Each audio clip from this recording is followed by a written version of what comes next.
Just outside of Nortport, Alabama, near Tuscaloosa, US 82 leads westward towards Mississippi. On an easy-to-miss road behind some trees just off of 82 sits an abandoned building that has attracted thrill seekers, drug addicts, gangs, and paranormal investigators. This building is commonly but mistakenly called Old Bryce. The building is actually the old Jemison Center, named for former Senator Robert Jemison, and was built around the 1920s. It was and is owned by the State Mental Health Department. The Jemison Center was used by both the real Bryce Hospital, located near the University of Alabama campus, and Partlow to house African Americans who suffered from mental illness and retardation, since neither hospital was integrated at the time. In 1970, a journalist who visited the Jemison Center described the conditions as follows. Human feces was caked on the toilets and walls. Urine saturated the aging oak floors. Many beds lacked linen. Some clients slept on floors. Archaic shower stalls had cracked and spewing shower heads. One tiny shower closet served over 131 male clients. The 75 women clients also had only one shower. Most of the clients at Jemison were highly tranquilized and had not even been bathed in days. All appeared to lack any semblance of treatment. The stench was almost unbearable. Because of these horrible conditions, the Jemison Center, along with Bryce Hospital, became part of the landmark Wyatt versus Stickney case, the longest-running mental health lawsuit in U.S. history, which completely reformed mental health treatment in Alabama. When Bryce Treatment Center No. 2, which operated as the S.D. Allen Treatment Center, opened, the old Jemison Center became obsolete and has been empty ever since. Or has it? Some claim residents of the Jemison Center still linger. Join Southern paranormal researchers as they attempt to uncover the truth.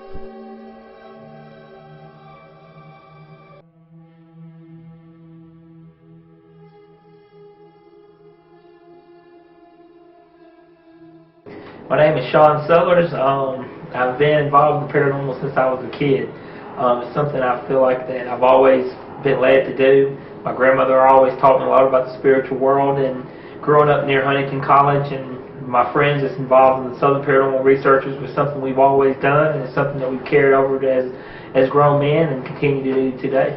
I'm David Humphrey, and I first got into the paranormal with Sean when we were youngsters living in the old neighborhood, Seth Johnson area. My name is Jake Bell. What got me interested in the paranormal, it's just always been a natural obsession for me.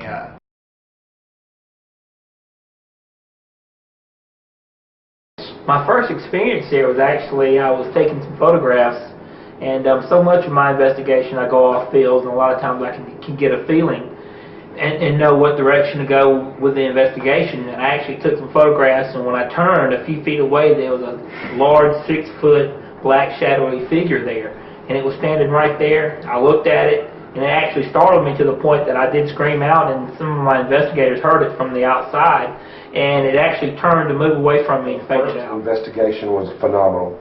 It was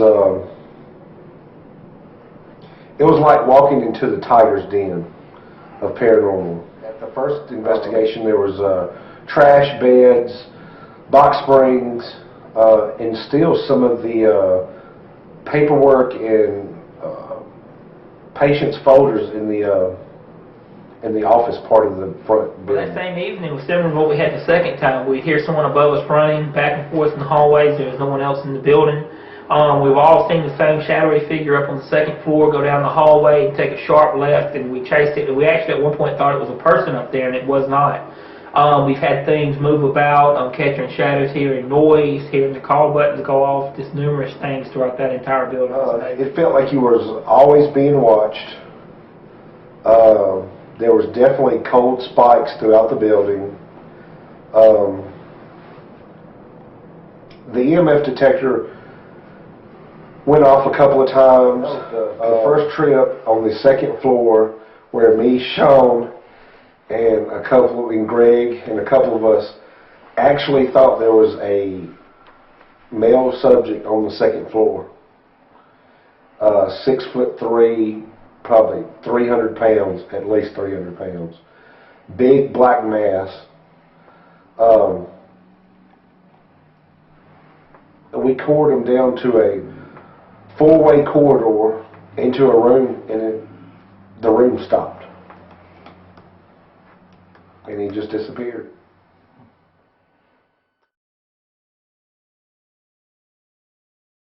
We've heard rumors they're getting ready to tear the building down, and as a paranormal investigator and the love of history, I just didn't want to miss an opportunity of not going back. And we actually went back on a Sunday night. We made some contacts that allowed us to be in there. And when you make that long walk down that road heading to the old Bryce, it's actually amazing. It totally overwhelms you. And then when you get inside of the building and start walking around the facility and the area, the energy there and everything, just kind of you feel what was there, and you feel all the emotion, and it was just absolutely amazing. Mainly, you catch stuff moving out of the corner of your eye. You could definitely feel like someone was watching you. I've witnessed a few things moving on their own. We had a pile of leaves in the corner that actually moved, and I saw that. We recently got an email from someone that was telling us about a phantom vehicle that was seen coming down. They said it was a late model Ford that's coming down the road. Someone jumped the fence to go down here to check it out, to walk through, and while they did, they saw a car coming. They was wondering how the car actually got to the fence. They got to the side of the road, and that's when a 1930 model vehicle passed them. This was pretty much the first time we ever heard a story like this, so see if we can encounter something like that tonight. As you know, this place has been well known for having the dark shadow figure move about, having the call buttons in the nursing home over there to the left of us. Just numerous activities. This is actually absolutely one of the most haunted places here in Alabama, and we're happy and excited to have the opportunity to come here and do the investigation. Right. It's a great opportunity. It's one of these few places around. We investigate hundreds of places a year. When we pull up and get out and start walking up here, you can just feel it. It grabs you at the edge of the road, and you start getting butterflies. And as you walk and get closer and closer, it just absolutely overwhelms you. And the part of the human instinct in you takes over, and you start thinking, why am I doing this? And you start questioning yourself. Then you start game planning and say, oh man, this is what I love to do, and this is why we're here. A year and a month ago, this is actually where we investigated the entire place. We was getting ready to go over there to the old nursing home that closed in the 90s. And we was letting our guard down. Our team was outside, and I was standing here shooting a few more shots. I took a picture of the rest of our team members.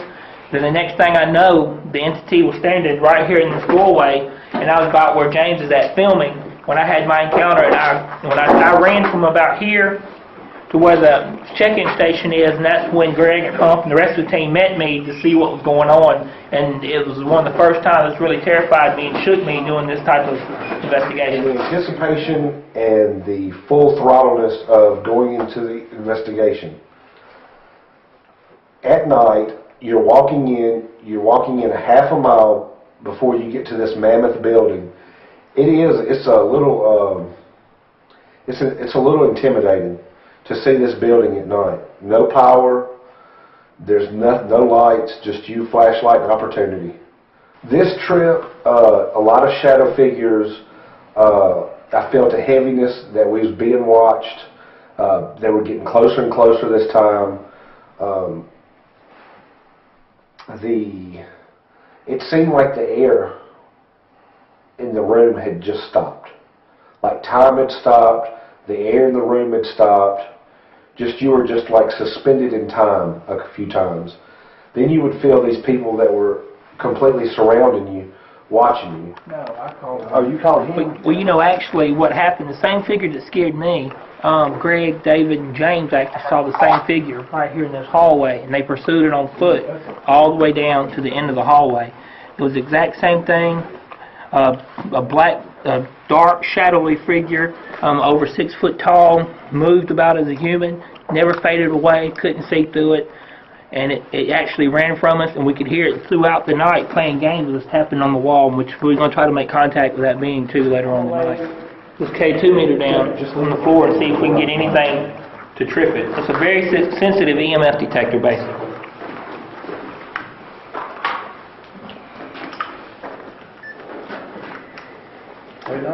If there's an entity or a spirit here that would like to communicate with us, we ask you to please do it now.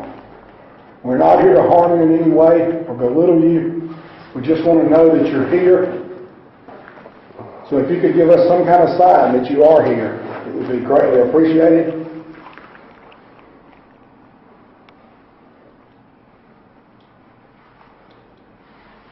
make a noise, tap on the wall, walk across the floor.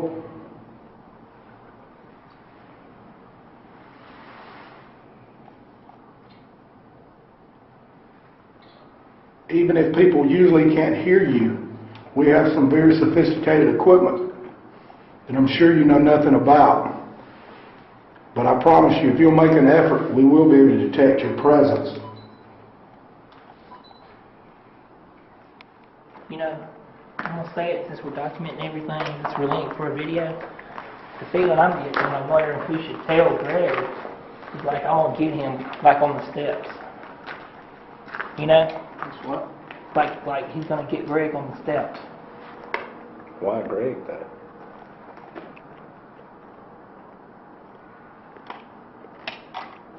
Hold on, put your meter down, let's find out.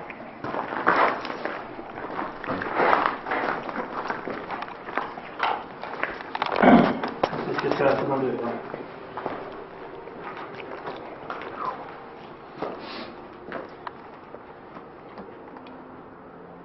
I'm asking you if you'd please come in here and let's communicate for a little while. I'm not going to disrespect you, or you know I'm not here to disrespect you. I'm here to study you. There's a reason you're still here, and I would like to find out why.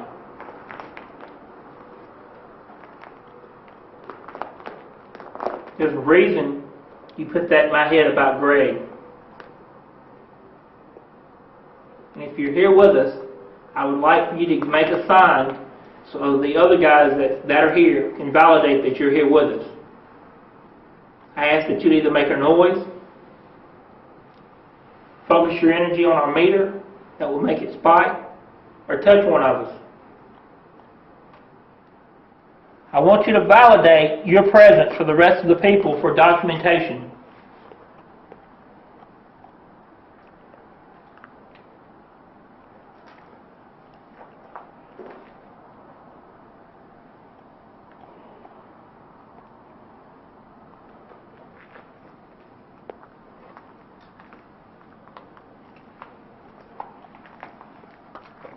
Heard something to the left of me.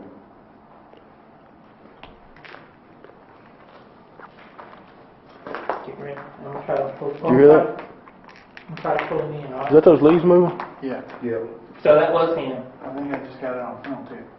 So was that you? Please do it again. I hate to ask, because you know I was getting ready to bring him in here.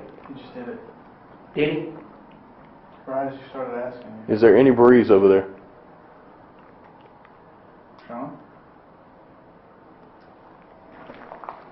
No. Is there a breeze over here at all? These right here what moved. No? There is absolutely no breeze right here. Breeze. No way those could have moved. Alright, that's what I was going to say. Is that for us? It's a window. That's flashlights. Are you sure? Yes. It looks like. Radio and see if that's our people down there. Huh? Radio and what? See if that's our people down there. Hold on. They gonna say stop. Whoa, whoa, whoa! Oh. What? Y'all are not outside? Somebody's out back. Somebody's out back. Somebody's right here. Hold on. Somebody's up here. Hey. Somebody's up here with us. Stop, Tom. Keep filming. I am filming. Somebody's up. That's a her. I hear a bell ring. Oh, Check them stairs. hey, we need to stop. Hold on. Let's split it.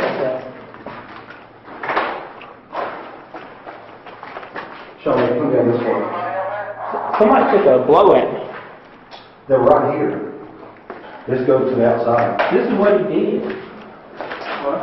Did somebody else see that light flashing outside? Yeah, and it was coming. Y'all need to get out of the building. There he is. Fuck! Yeah, Get out of the building. now. Get everybody out of the building. Cut those two and keep. Doesn't matter. I got no light. You gotta watch. Oh. Cut y'all's off then, I guess. There he is. That's a person. Who the Somebody. Radio. Let's go. No, we're not. Surrounded. We're surrounded up here on the second floor. Get all them girls out of the front. Who are you? And this ain't a game. Move. Who are you? Well, you know, we was actually on the second floor on the north side of the building, and was going through our investigation, and I picked up on a large black figure in the hallway. It was over 6 foot tall, and it was actually looking into the room we was in. And I actually centered myself and going out to communicate with it, and I could tell that it didn't want us there. So I started moving toward the hallway, trying to communicate with it. As I made my way into the hallway, the figure pretty much leaped out at me. And as it was leaping out at me, it pretty much struck me. And normally, a lot of times when I go on the investigation, I kind of go outside my body, if it makes any sense, to get a feel of what's there. And when it struck me, something popped me back in my body and actually knocked me back. And it knocked me back into another one of my investigators. And then after that, David and Jake caught me as I fell back. But the interesting part about that was actually when it struck me, it come into contact where actually he was able to be picked up by David and Jake and the other investigator that was there with us. So the energies kind of connected, and he was able to get a visual. And from that point on, it looked like as if there was a black gentleman up on the second floor moving about, in which we thought about chasing. This is what he did. This is what this figure did. You ready? When me and James came out of the door, he turned in to hit me. Yeah, he went like this. Yeah. And then he stopped, and then all of a sudden we saw the lights. So he went like this, and he took off running that way. I saw lights doing like this. It's a black male, about this tall. Look just like James. So he's. Whoa. Did anybody else see that light just go right across there? Radio, see if they're flashing lights in. No, they wouldn't have got Hey, that. Greg, y'all ain't flashing any lights. Because this is a hallway in. They're not going to... Y'all are totally dark. We were on the other side of the first floor in that room, in that big room, doing AVP work. I asked it if it could pool its energy and show us a light. And Deborah and that other girl said, "Oh my God, damn." It lit up right by Brooke. It was just as bright, but it was coming from this area. We could see it from that room. We come to this door. Downstairs or upstairs? Right downstairs, right below this. It looked like 3 flashlights going across the field. That's when I called you and said, "Are That's y'all where the light was. Well, I know it was right over there when you called me. That was the light that we That saw. was the light we saw. We thought Tonight we had a great investigation here at the old Bryce in Tuscaloosa. It was a great learning experience for our team. Everyone been here. We had a wonderful guest, a lot to learn, and it's really, to this day, once again, I'm sure Greg agree, and everybody here, it is the most haunted place in Alabama. It's absolutely amazing. I believe every time you come and you really put yourself out there to try to communicate and see what you can pick up on, you kind of leave a piece of yourself there. So many entities, so much energy, so much residual, and so many memories, and it's really a powerful place. And I'm really excited about what we've experienced, our personal experiences, what we picked up on our evidence, and just what we've learned as a team. Because I think every team needs to come to a place like this, that's rich in history, that should be saved for you to experience what it's all about, to research the paranormal. Greg, anything? I think the biggest thing is, as a team, it's just always to expect. You know, the unexpected. I think we really came out of it both times. It was just a wonderful learning experience. Our team became a lot closer. We learned different things to do, different techniques. And we also learned that no matter what happens, whether the time when I got struck and I went down, that our team didn't panic. We got our composure together, we focused on our evidence, we focused on the task at hand, because that's what paranormal investigators do and researchers, and that's what we do. I think that was actually the first time when I went down and other people stepped up to the plate and we made things happen, and it was just a wonderful experience for our team. We came out as a better team that night. I think also what we learned is that do not underestimate what you're investigating. I think we all came away with a much more healthy respect for the paranormal. I know Sean did, I know I did, James and Hump, we both did. correct. A lot of people are like, "Oh, ghosts can't hurt you." Well, it just depends on which one you're investigating, man. Exactly. You know, Jake, the whole time when we went there, I had a feeling that the first time we was there that I didn't reach out and center myself and try to go out there, and I wanted to do it the second time. because I felt like it could be a lot more dangerous, but you really just didn't know what to expect till it finally happens. And just like what Jake said, when it happened, it really, like you said, it took me off my feet physically, it attacked me spiritually, and it really changed things for me as with my gifts and the way I do things, the way I conduct my investigations, and I think it changed all of us. And it, like I said, like Jake said, it made us better investigators. It was like a tornado of paranormal Exactly. in a matter of minutes. You know, it all happened in a matter of seconds, but at the same time, it was just a very slow process. It seemed like everything was in slow motion. It was almost everything was in frames. You know, when the time I got struck, every time I went down, it was almost like we was taking pictures. It was different frames of me falling back. And, you know, we had several people outside at the cars. It was outside, what car was outside, and they said the noise that was coming out of the building, they could hear us screaming and all that. Sounded like there was more than just us in the building, which I think adds to the story, which we hadn't even talked about. There's several people that brought that up to the attention, which really amazing. It kind of adds to what happened and adds to the point we kept feeling that we was getting converged on by more than one spirit at that time. Second after I got knocked down. I mean, yeah, it starts off with we've been seeing things in that hallway for a while. We walk into the hallway, Sean and James go to the window and start seeing lights, which looks like flashlights. Blue LED flashlights. Just running, like someone was booking it straight to the back of Bryce. We radioed down, and the people were actually on the other side of Bryce. All of our team was. So we're like, maybe dumb kids and all that, and they just go, poof. It seemed like our sense of direction got turned around for a minute. We did. We lost all of our composure. Yeah. And then right after that, Sean's backing up, and I believe, and you just, out of nowhere, he gets hit, and you see all of us react, and it's a cool clip, in my opinion. You know, the whole point, I actually go into a different realm and I communicate and pick up on things. And I really think when he struck me, it put me down to a point where I almost think that we all got kind of trapped into that moment. Yeah. Well, when it came to center, that we really didn't know where we was at. It was just discombobulated. None of our senses was there. And it's one thing for me getting struck, but everybody that I fell against and the people that was connected to me pretty much felt the same way, which was absolutely amazing. And to go along with what Jake was saying, your human instinct, you want to think, well, there's somebody running. We saw the lights there, and there's somebody in there, but you really got to think about it. There's no way anybody can just take off running through that building. You got metal rods hanging down, there's stains in the floor. There's no way you can run, not even with a flashlight, because it's just too dangerous. You just can't do it. There are fire escapes. There's no way to get down there just in a hurry. You constantly got to watch every move you make. You can really hurt yourself in there. And it's like I was saying, it's the subtlety of it. There was no sound. I mean, I think we were all pretty convinced there was somebody in there until we realized they were not making any sound at all in Bryce. But another thing, in that second floor when you walk down that hallway, you get the hallways run parallel to the wall that separate. And what's cool about it, if you put the entire team on one side of the hallway and you walk down it, you go this way, and there's actually pretty much we've done it 4 times, and 3 out of the 4 times you end up picking up on somebody in the next hallway. And you try to cut them through, they wasn't there. And they'll let you know that they're there by knocking on the walls and making distinct sounds to prove that it is, we think it's somebody else. The whole place makes you kind of, number one, if you really think about it, if you're in there and you're really serious on the investigation, you start thinking about your sanity. What am I picking up on? Is this real? Is this really happening? And it's one of those investigations where it really plays with every bit of your senses when you're there doing what you're doing. And we love it. It makes your mind race, but your body is calm the whole investigation. I think that's what really saved us. Our bodies were calm, but our minds were racing wide open like a record. On the way home, when after I got struck, and like I said, it's never happened to me before, I pretty much hurt every joint of my body, and I was absolutely shot. I had nothing left in my system. I was done.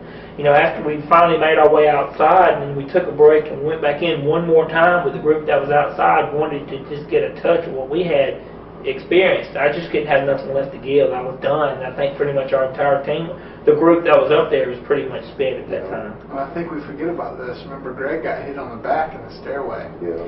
But I'm going to retract something we've talked about. I said the entire time nothing communicated, but something did communicate with me. And it was that person when the leaves moved. Remember, I made a comment before when Greg Jones wasn't in there that Greg Jones was in danger. And we should have that on the tape. Yeah. And that should be on the tape, and that's when the leaves moved. And that was actually from this being didn't seem like he fit within the building. You actually said that he's going to get Greg on the stairwell. Yeah. And you know, where I picked that part up from, the guy didn't seem like that's where the leaves moved. Caught it in the side window. It's almost like it's a doctor or somebody over that building. This gentleman had nothing. It just totally didn't fit the time period of what was going on there. But it all focuses on that main being in that hallway. And if you ask the police officers, you ask numerous people, they all describe the same 6'3", large black mass on that floor. And he's seen by numerous people. It's very common. But there's so much more there besides him. Absolutely. Oh, yes. You know, Yes. the first time, y'all correct me if you're wrong, Dave. I know Jake wasn't there the first time. It wasn't like that. But when I got struck and we tried to work our way down that hallway, it seemed like we was getting converged on. Like they was coming down all the angles and was trying to almost pretty much put us in their world. You know, it's almost the only way I know how to describe it. Put our minds in their world. Yes, you're right. Because I felt like we were surrounded by people. It was just us four and a lot of them. And for a split moment, I believe that's what they were trying to do. Put our minds in their world. I believe I've said this on a radio show, but that place isn't like any other place. That place is truly haunted. It has an anatomy.